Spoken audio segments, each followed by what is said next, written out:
For our fifth and final example, we are going to again complete the table where f of x is equal to negative 2x plus 14, and then plot its coordinate points on the given coordinate plane. We can again use the TI Nspire to help us fill in the table.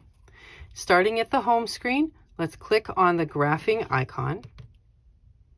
And now we can type in the equation that we were given into the equation bar at the top of the screen. Negative 2x plus 14. After hitting enter, we see that it is here in the first and fourth quadrants of the coordinate plane. This is what our final graph is going to look like, pretty much. But in the meantime, we need to fill in the table. Let's do that by pushing Control and then the letter T. We see that the table given to us starts with an x value of 5.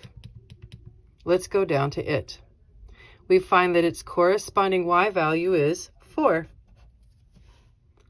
When x is 6, the corresponding y value is 2.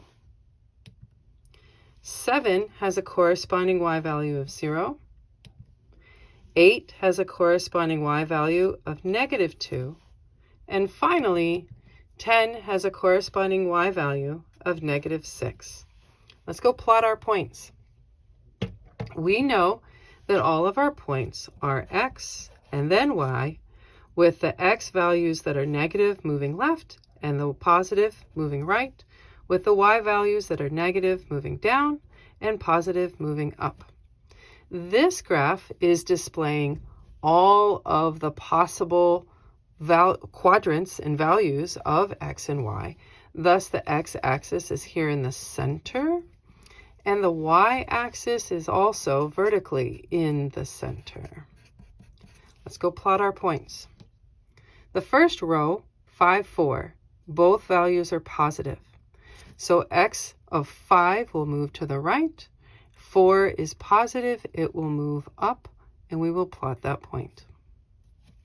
6, 2. 6 is positive, we move to the right.